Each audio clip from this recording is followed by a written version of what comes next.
Item ಯಾವುದೇ ಇರಲಿ try ಮಾಡಿ ಆಚಿ ಚಿಕನ್ ಮಸಾಲಾ. ಕಾಂಗ್ರೆಸ್ ಪಕ್ಷದಿಂದ ಅಬ್ದುಲ್ ಜಬ್ಬಾರ್ ವಶಾಗೊಂಡ ಹಿನ್ನೆಲೆ ಕೆಲವು ಮುಸ್ಲಿಂ ಮುಖಂಡರು ತೀವ್ರ ಅಸಮಾಧಾನ ಹೊರಹಾಕಿದ್ದಾರೆ. ಈ ಕ್ರಮದಿಂದ ಸಮುದಾಯದಲ್ಲಿ ಬೇಸರ ಮತ್ತು ಕೋಪ ಉಂಟಾಗಿದೆ ಅಂತ ಅವರ ಮಾತು. ಒಂದು ಬೈ ಎಲೆಕ್ಷನ್ ಹಿನ್ನೆಲೆಯಲ್ಲಿ ಒಂದು ಕುಟುಂಬಕ್ಕಾಗಿ ಮುಸ್ಲಿಂ ಸಮುದಾಯವನ್ನೇ ಎದುರು ಹಾಕಿಕೊಳ್ಳಲಾಗಿದೆ. ಈ ಬೆಳವಣಿಗೆ ರಾಜ್ಯ ರಾಜಕೀಯದಲ್ಲಿ ದೊಡ್ಡ ಮಟ್ಟದ ಚರ್ಚೆಗೆ ಕಾರಣ ಆಗ್ತಾ ಇದೆ. ಈ ಕುರಿತು ಮುಸ್ಲಿಂ ಮುಖಂಡರ ಜೊತೆಗೆ ನಮ್ಮ ಪ್ರತಿನಿಧಿ ಭವ್ಯ ಸುನಿಲ್ ಮಾತನಾಡಿದ್ದಾರೆ. ಏನು ಹೇಳಿದ್ರು ಬನ್ನಿ ನೋಡೋಣ.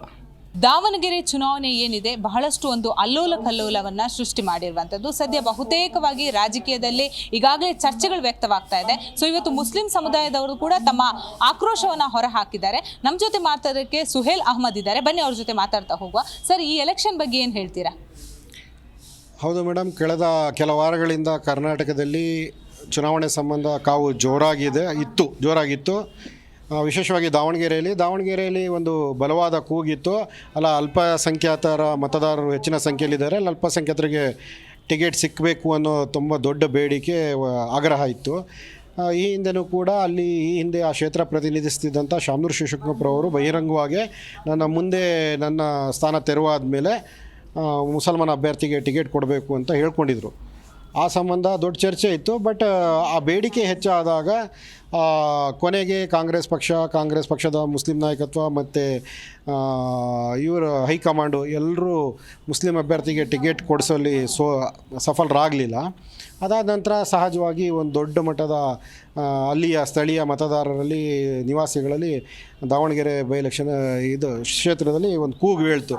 ನಮಗೆ ರಾಜಕೀಯ ಅನ್ಯಾಯ ಆಗಿದೆ, ರಾಜಕೀಯ ಪ್ರಾತಿನಿಧ್ಯಕ್ಕೆ ನಮಗೆ ವಂಚನೆ ಆಗಿದೆ, ನಾವು ಕಾಂಗ್ರೆಸ್ ವಿರುದ್ಧವಾಗಿ ದೊಡ್ಡ ಒಂದು ಆಕ್ರೋಶ ವ್ಯಕ್ತ ಆಯಿತು. ನಂತರ ಆ ಆಕ್ರೋಶನ ಒಂದು ಮಟ್ಟಿಗೆ ಕಾಂಗ್ರೆಸ್ ಮ್ಯಾನೇಜ್ ಮಾಡಲು ಸಕ್ಸಸ್ ಆಗಿತ್ತು.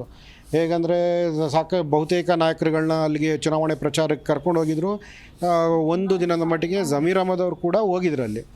ನಂತರ ಚುನಾವಣೆ ಮುಗಿದಿದೆ. ಚುನಾವಣೆ ಮುಗಿದ ನಂತರ ಈಗ ಆಲ್ರೆಡಿ ಅಲ್ಲಿ ಮುಸ್ಲಿಂ ಅಭ್ಯರ್ಥಿಗೆ ಟಿಕೆಟ್ ಸಿಗದೆ ಅಲ್ಲಿ ರಾಜಕೀಯ ಅನ್ಯಾಯ ಆಗಿದೆ ಅಂತ ದಾವಣಗೆರೆಯಿಂದ ಇಡೀ ರಾಜ್ಯದ ಮೂಲೆಗೂ ಈ ದೊಡ್ಡ ಮಟ್ಟದ ಸುದ್ದಿ ಚರ್ಚೆಯಲ್ಲಿರುವಾಗ ಮತ್ತೆ ಶಿಸ್ತಿನ ಕ್ರಮ, ಪಕ್ಷ ವಿರೋಧಿ ಚಟುವಟಿಕೆ ಆಗಿದೆ ಅಂತ ಮುಸ್ಲಿಂ ನಾಯಕರ ವಿರುದ್ಧ ಕಾಂಗ್ರೆಸ್ ಪಕ್ಷ ಏನು ಕ್ರಮ ಕೈಗೊಳ್ಳೋಕ್ಕೆ ಹೊರಟಿದೆ. ಈ ಸಂಬಂಧ ಯಾಕಂದರೆ ಪಕ್ಷ ವಿರೋಧ ಚಟುವಟಿಕೆಯನ್ನು ನಿಭಾಯಿಸೋ ರೀತಿ, ಅದನ್ನು ಖಾತ್ರಿ ಮಾಡಿ ಅದನ್ನು ಸಾಬೀತು ಮಾಡೋ ರೀತಿಗೆ ಸಾಕಷ್ಟು ದೊಡ್ಡ ಪ್ರಕ್ರಿಯೆ ಇದೆ.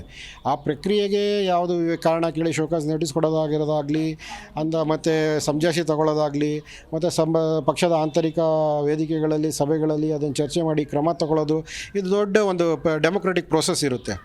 ಆ ಪ್ರೋಸೆಸ್ನ ಯಾವುದೂ ಮಾಡದೆ ನೇರವಾಗಿ ಅಲ್ಪಸಂಖ್ಯಾತ ಘಟಕ ಅಧ್ಯಕ್ಷರಿಗೆ ರಾಜೀನಾಮೆ ತಗೊಂಡು ಅವರಿಗೆ ಪ್ರಾಥಮಿಕ ಸದಸ್ಯದಿಂದ ತೆಗೆಯೋದು, ನಂತರ ಮುಖ್ಯಮಂತ್ರಿಯ ಕಾರ್ಯದರ್ಶಿಗಳಾಗಿರೋಂಥ ಒಂದು ತುಂಬ ಅನುಭವಿ ಮತ್ತು ಧೀಮಂತ ನಾಯಕರಾದ ನಸೀರ್ ಅಹಮದ್ ವಿರುದ್ಧ ವಜಾ ಮಾಡುವಂಥ ಕ್ರಮ ಕೈಗೊಳ್ಳೋದು, ಇದು ನಿಜಕ್ಕೂ ಸಮುದಾಯದಲ್ಲಿ ಒಂದು ದೊಡ್ಡ ಮಟ್ಟದ ಆತಂಕ ಮತ್ತು ಆಕ್ರೋಶನ ಹುಟ್ಟಾಕಿದೆ.